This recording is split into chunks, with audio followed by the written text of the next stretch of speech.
네, 성부와 성자와 성령의 이름으로 하늘에 계신 우리 아버지 이름이 거룩히 빛나시며 아버지의 나라가 오시며 아버지의 뜻이 하늘에서와 같이 땅에서도 이루어지소서. 오늘 저희에게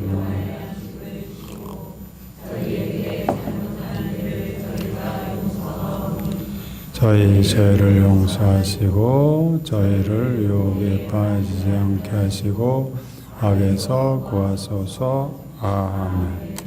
성부와 성자와 성령의 이름으로 주님의 이름으로 사랑합니다. 자, 옆 사람을 향해서 주님의 이름으로 사랑합니다.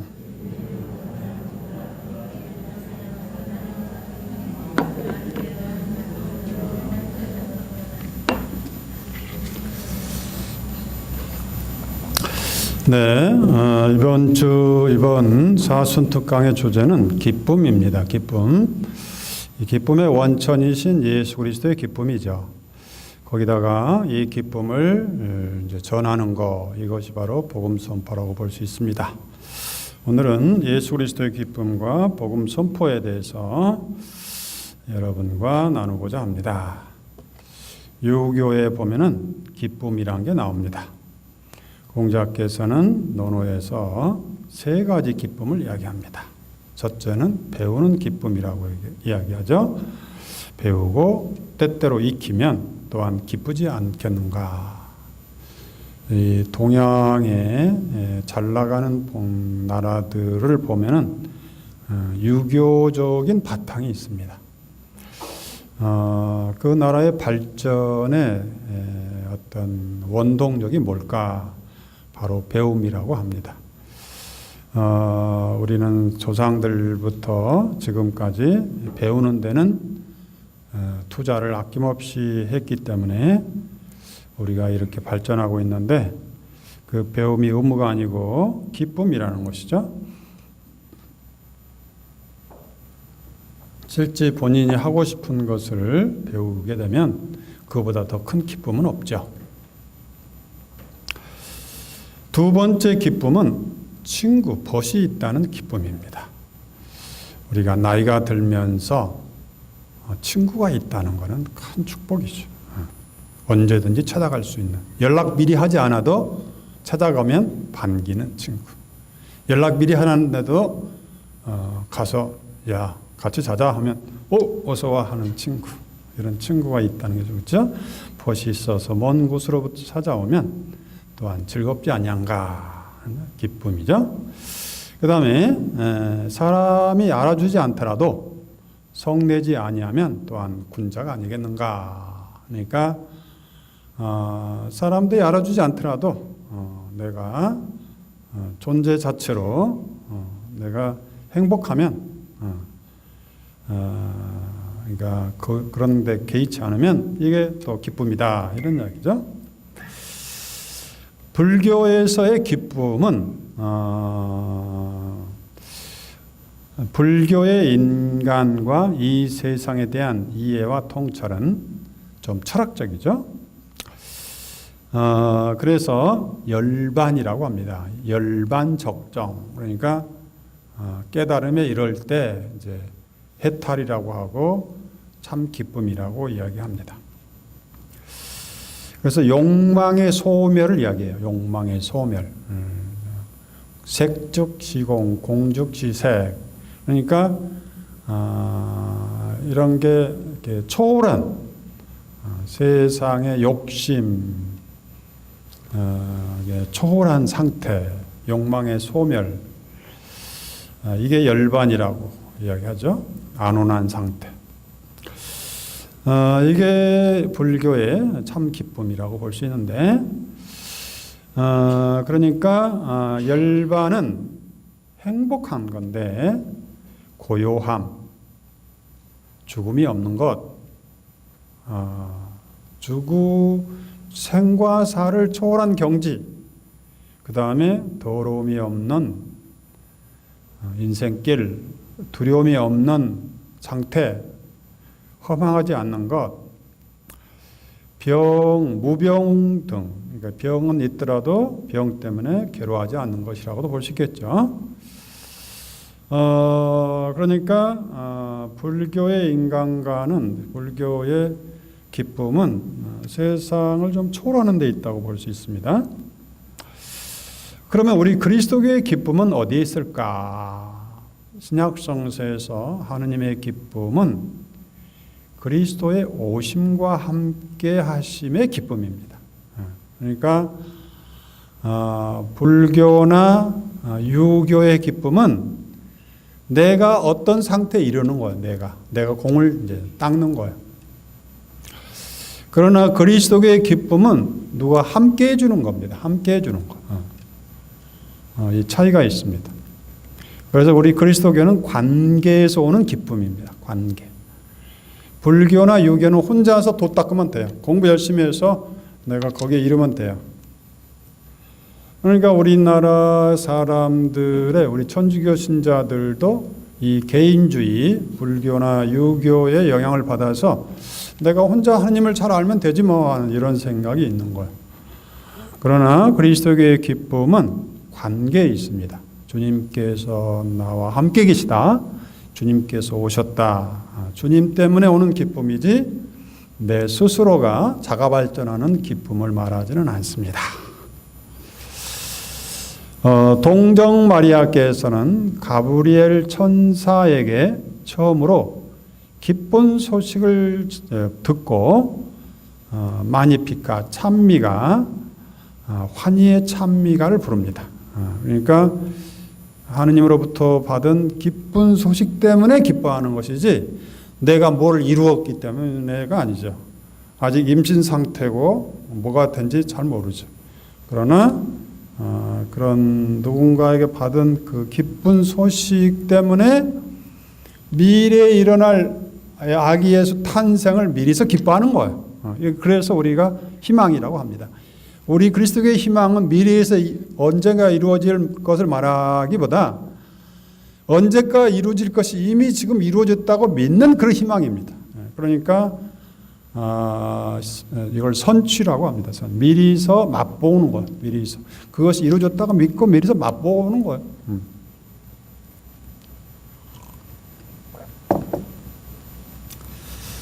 그래서 성모님이 미리서 아기 낳기도 전에 내 영혼이 주님을 찬미하며 기뻐해버리죠. 이게 우리의 풍요로움입니다. 이스라엘 백성이 많은 유배 생활을 갔음에도 불구하고 현재는 불행하죠. 그러나 언젠가 하느님의 자비로 우리가 구원받을 것을 꿈꾸면서 그것이 이미 이루어졌다고 믿고 현재를 기뻐하는 거예요. 그래서 우리 그리스도교의 기쁨은 미래에 이루어질 일을 이미 상상하면서 미리 선취해 가는 겁니다. 성모님의 이 기쁨이 우리 모두의 기쁨이 되어야 되겠어요. 내 영혼이 주님을 찬송하고 내 마음이 나의 구세주 하느님 안에서 기뻐. 그러니까 주님 때문에 내 영혼이 주님을 찬송하는 기쁨이고 나의 구세주 하느님 안에서 이 관계 그 안에 들어가서 기쁘는 것이 내가 그분을 그분의 거룩한 영역에 도착했다 그런 개념이 아니죠. 그분께서 비천한 당신의 종의 비천함을 굽어보시고 과연 모든 세대가 나를 행복하게 할 것이다. 이미 이루어지지 않았는데 행복해버리는 거예요. 그러니까 이거는 대단한 거예요. 내가 10년 이루어질지 20년 이루어질지 모를 일을 그때까지 기다렸다가 기뻐하는 것보다 이미 그냥 이루어졌다가 믿고 기뻐해버리는 거예요. 이거 대단한 거예요. 전능하신 분께서 나에게 큰 일을 하셨기 때문입니다.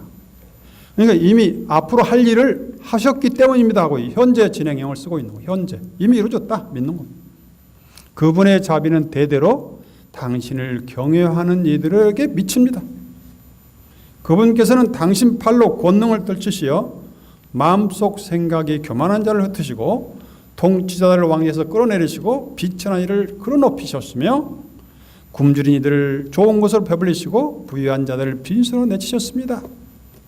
그러니까 인간의 개인적인 축복뿐만 아니라 나라의 전체의 정의를 이루시는 분이다 하는 것을 미리서 기뻐하는 거죠. 우리 목주기도에서 환희의 신비를 하면서 함께 기뻐하죠. 환희의 신비는 하느님, 임마누엘, 함께하심, 이것을 기뻐하는 것이죠. 그래서 우리의 기쁨은 함께하는 주님 때문에 기뻐하고 그분이 친구처럼 옆에 있기 때문에 하는 기쁨입니다.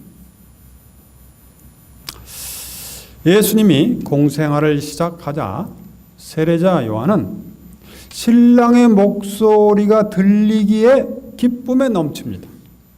그러니까 신랑의 목소리만 듣고 그분께서 이루실 구원의 아름다운 것을 상상하면서 미리서 기뻐해버리는 거예요.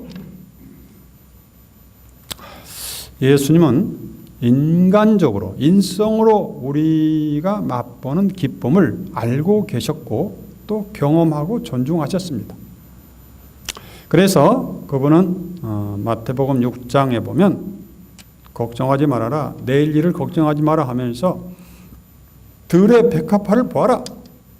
그들이 순간순간을 얼마나 기뻐하는가. 활짝 꽃을 피고 있지 않느냐. 들의 백합화도 그런데 우리 인생도 마찬가지로 매 순간 기뻐하도록 우리가 초대받고 있다. 그런 이야기예요. 자, 그래서 오늘 이 순간부터 우리는 결심을 합시다.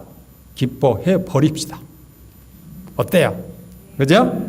내 자신에게 나 이제부터는 너는 기뻐하는 사람이야. 왜? 주님 때문에. 주님께서 나와 함께 계시고 내 곁에 계시고 내 안에 계시고 또 나에게 구원의 기쁜 소식을 끊임없이 전해주시기 때문이다 하고 기뻐하기 시작하는 거예요. 씨 뿌리는 사람과 거두어 들이는 사람의 기쁨을 이야기하죠.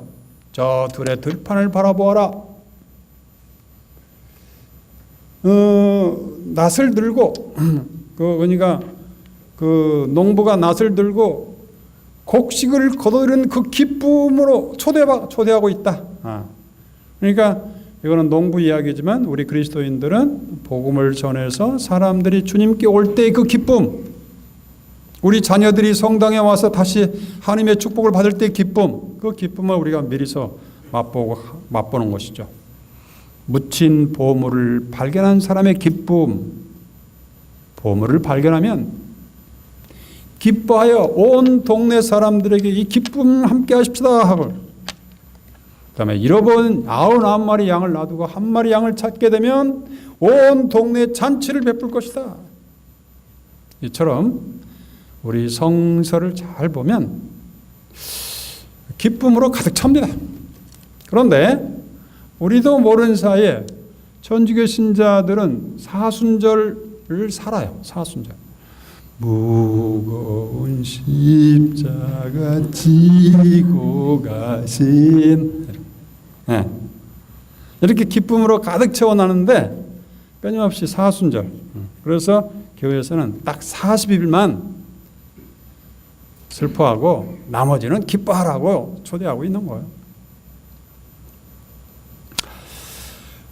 그 다음에 성서에는 혼인잔치의 비유가 많이 나옵니다. 그러니까 예수님은 끊임없이 혼인잔치에 우리를 초대하고 있는 거예요.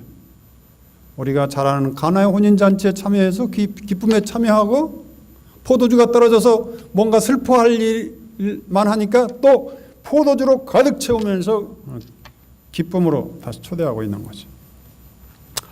그 다음에 방탕한 생활을 끝내고 귀한 아들이 왔을 때 아버지는 살진 송아지를 잡아다 잔치를 베푸는 겁니다. 하늘나라의 모습을 미리서 보여주는 거죠. 아기를 갓 낳은 여인의 기쁨을 이야기하죠. 요한복음 16장에서 해산할 고통이 있지만 그 낳을 기쁨 때문에 해산할 고통이 엄청나게 크기는 크죠. 저는 경험을 못 해봐가지고 모르지만 우리 여성들만이 몸으로 겪은 거죠. 남성과 여성의 차이가 거기 있어요. 따지고 보면 여성은 몸으로 낳고 남성은 기쁨으로 낳거든요. 그러니까 고통이 있는 곳에 생명이 탄생하는 거죠.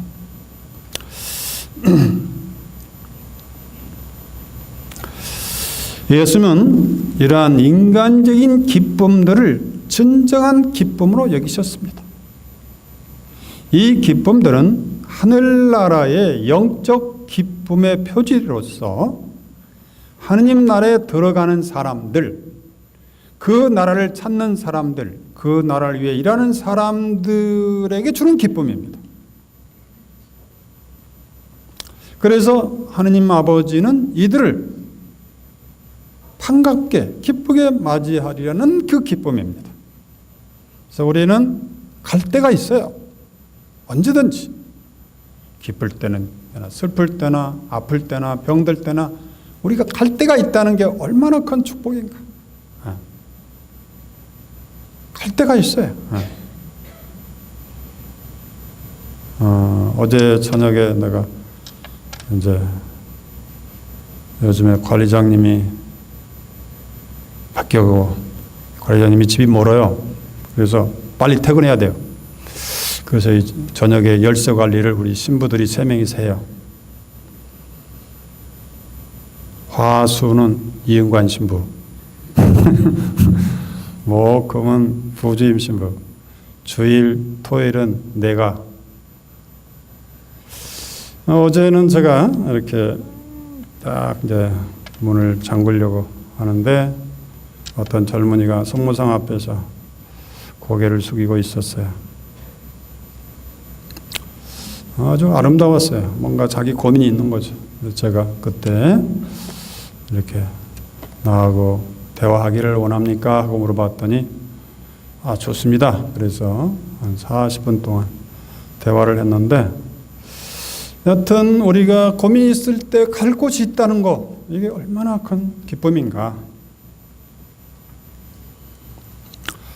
공관복음, 우리 마태, 마르코, 루카 공관복음에서 기쁨은 하느님 나라의 특징을 나타냅니다. 그러니까 우리 그리스도인들이 기쁘지 않다, 뭐가 고장난 거예요. 신앙을 통해 이루어질 하느님 나라의 그 풍요로움에 들어와 있는 영혼들의 상태의 첫 번째 표지가 기쁨이에요. 사랑, 기쁨. 그래서 성령의 9가지 열매 중에서 사랑, 기쁨, 평화, 그래서 사랑, 기쁨 같이 나가요.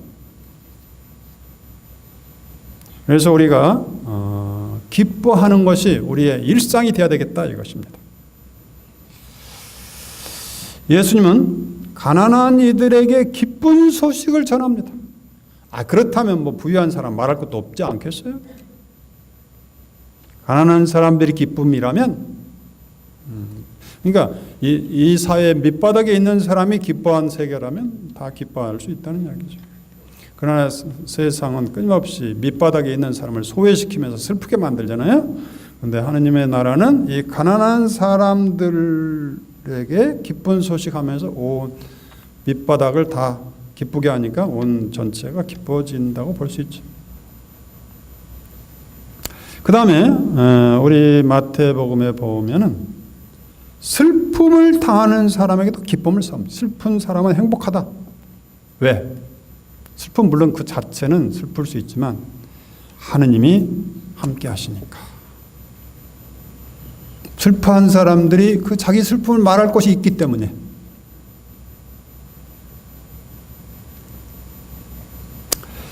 예수님의 말씀과 가르침은 한마디로 기쁨 소식입니다. 그러나 우리 많은 사람들이 말씀을 명령으로 받아들여요. 큰아들처럼 아버지 말씀을 어긴 적이 없습니다. 나는 종처럼 살았습니다. 성서 말씀을 기쁜 소식이요 사랑의 메시지로 받아들이지 않고 명령으로 하나도 어기어서는 안 되는 그런 무슨 절대 진리처럼 여기면서 그걸 어기면 그냥 벌벌 떠는 그런 개념의 말씀이 아니고 나에게 생명을 주고 기쁨을 주는 기쁜 소식이다. 이 사고 전환이 필요합니다. 말씀은 기쁜 소식이고 기쁜 소식이었고 그 다음에 끊임없이 병자들의 치유가 나옵니다. 병자들의 치유.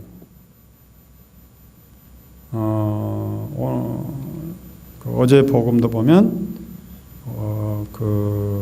어떤 사람이 자기 아들을 이렇게 죽기 전에 와서 고쳐달라고. 그래서 예수님께서 가거라 내 아들은 살아날 것이다. 그 시간을 딱 보니까 그 시간에 열이 내려가지고 치유를 받았다. 그러니까 아픔이라는 것은 우리가 많이 아파본 사람은 느끼죠. 아픔이라는 것은 이제 뭔가 큰 고통이죠. 아픔이라는 거. 몸이 이제 다른 사람이 아픈 거는 구경할 수 있는데 내 몸이 아플 때는 그야말로 운명이 걸려 있죠. 그래서 그 아픈 사람이 치유됐을 때 그 기쁨, 그거를 주님께서 함께 하시는 거죠. 끊임없이 나환자들, 아픈 사람들, 소경 이런 사람들을 다니면서 치유해주면서 그 기쁨에 참여하는 거죠. 그래서 우리가 치유해주는 거기에 머물기보다 치유해주고 나서의 그 기쁨, 나환자가 치유받았을 때 그 기쁨에 춤을 추고 예수님이 그걸 보고 또 기뻐하고 이 기쁨. 그러므로 그리스도인의 기쁨은 예수 그리스도의 마음속에 있는 신적이며 동시에 인간적인 기쁨을 영적으로 함께 나누는 것이다. 그러니까 예수님이 인간적으로도 기뻐하시고 또 아버지 하느님 안에서의 친교 안에서 기뻐하시고 양쪽이 다 인간적인 기쁨과 아버지 안에서의 신적인 기쁨, 영원한 기쁨이 동시에 함께한다. 완벽한 기쁨이죠. 그러나 세상의 쾌락은 다르죠. 세상의 쾌락은 그때 잠시뿐이고 그 뒤에는 고통이 따르죠. 뭔가 내 고통이든 누구 고통이든 뭔가 쾌락은 고통을 따라요.